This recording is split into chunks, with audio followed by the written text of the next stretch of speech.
Vez estamos aqui então agora com mais uma dica, né? Porque temos que aprender os macetes de algumas coisas para a gente nos ajudar nos cálculos futuros. E aqui então nós vamos falar de números primos. Os números primos são importantes porque nós vamos precisar deles aí no decorrer das nossas atividades, na hora de fatoração, na hora de decomposição, quando estiver trabalhando com adição, subtração de denominadores, de fração com denominadores diferentes, nós temos que calcular o MMC, e para calcular o MMC nós precisamos saber os números primos, que na hora de decompor, na hora de calcular o MMC, a gente utiliza os números primos. Então, o que é um número primo? O número primo é todo número que só dá para dividir por 1 e por ele mesmo. Ele só tem dois divisores, que é o 1 e ele mesmo. Nós temos algumas maneiras de descobrir quando o número é primo. Aqui eu estou trazendo algumas maneiras para vocês. Vou mostrar duas maneiras, na verdade. A primeira é a lista dos divisores. É eu pegar o número e descobrir, por exemplo, o 2. Quais são os divisores de 2? O 2 dá para dividir por 1, o 2 dá para dividir por 2. O 3 dá para dividir por 1, o 3 dá para dividir por 3. O 10 dá para dividir por 1, dá para dividir por 2, dá para dividir por 5, dá para dividir por 10. Quando eu falo que dá para dividir, é uma divisão exata, não pode ter resto. Tem que dar uma divisão exata.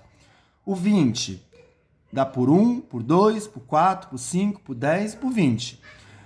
Eu quero saber se o 45 é primo. Então eu vou fazer os divisores de 45. Os divisores de 45 é 1, é 3, é 5, é 15, né? Mas quanto maior for o número, mais difícil vai se tornar para a gente descobrir os divisores, né? E aí, então, nós precisamos arranjar métodos mais práticos. Esse método é um método válido, porque aqui eu percebo que o 2 e o 3 só tem dois divisores, então eles são primos. Agora, o 10 e o 20, eles têm mais do que dois divisores. Então aqui eles não são, o 10 e o 20 não é um número primo, eles são chamados de números compostos, porque eles têm mais de dois divisores, né? Então esse é um método, mas que às vezes não é tão ágil nem prático, né? Então a gente vai ter que descobrir todos os divisores do número para poder verificar se ele é ou não primo. Uma outra maneira de descobrir se o número é primo é utilizando o crivo de Erastóstenes, né? A gente faz uma tabela, aqui eu fiz uma tabela, já está parte resolvida, né, para adiantar o processo aqui. Eu fiz uma tabela de 1 a 100, e aqui agora eu vou usar algumas estratégias e a gente vai definir quais são os números primos.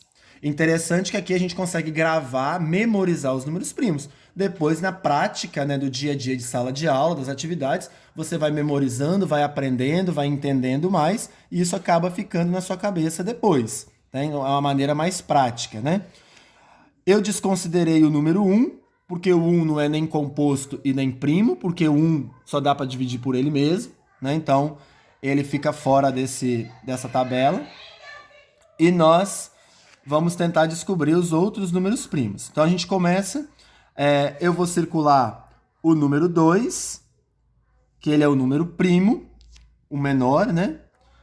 E agora que eu circulei o 2, eu vou riscar todos os números que são múltiplos de 2. Porque se os números são múltiplos de 2, é porque eles dão para dividir por 2. Então, eu vou riscar o 4, vou riscar o 6, vou riscar o 8, vou riscar o 10, o 12, o 14, o 16, o 18, o 20 e assim por diante, até chegar no 100. Agora, eu vou fazer a mesma coisa com o número 3, que também é um número primo. Só dá por dividir por 1 e por ele mesmo. A gente já viu aqui em cima, né? Então, eu circulei o 3, porque ele é um número primo, e vou riscar agora todos os múltiplos de 3.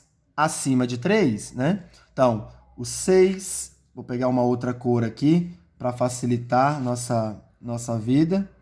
O 6, vou riscar o 9, o 12, o 15, o 18, aí o 21, o 24 e assim por diante. A gente vai riscando até chegar ao 100 também. Quem tem dificuldade é só ir de 3 em 3, e contando de 3 em 3. Depois nós vamos para o 5, que é o próximo número primo. A gente já observou que o 4 não é, né? Ele foi riscado aqui. Então, o 5 é o próximo número primo. Vão riscar todos os múltiplos de 5 maiores que 5.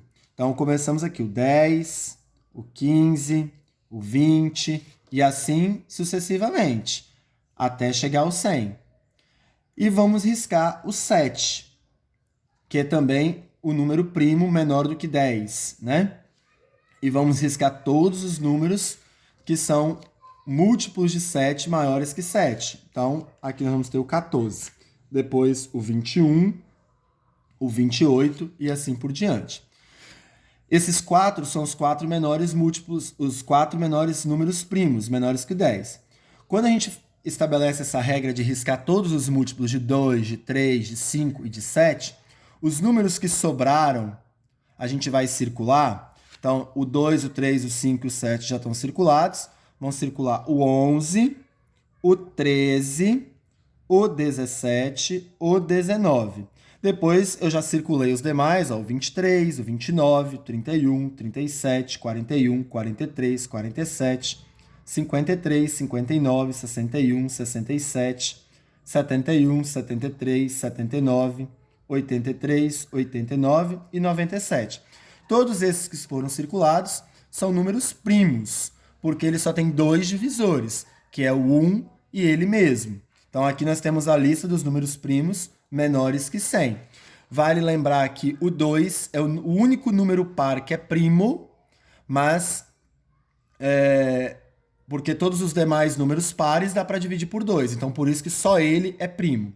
Agora, a gente não pode cair na ilusão que todo número ímpar é primo, né? Então, a maioria dos números primos são ímpares, mas nem todos. Então, o 3, o 5, o 7 ó, são números primos. Agora, por exemplo, o 15 não é número primo, porque tem mais de que 2 divisores, né?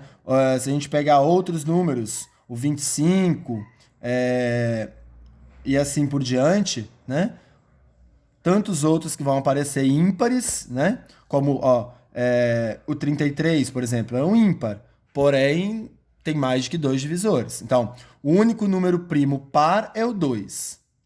Mas nem todo número ímpar é primo. Tem que tomar esse cuidado. E assim a gente tem uma sequência de números primos que vai facilitar a nossa vida na hora de resolver, na hora de fatorar, de decompor, na hora de trabalhar com frações, né? Assim a gente dá para decorar e também, com o tempo, a gente vai memorizando e entendendo os conceitos de cada um.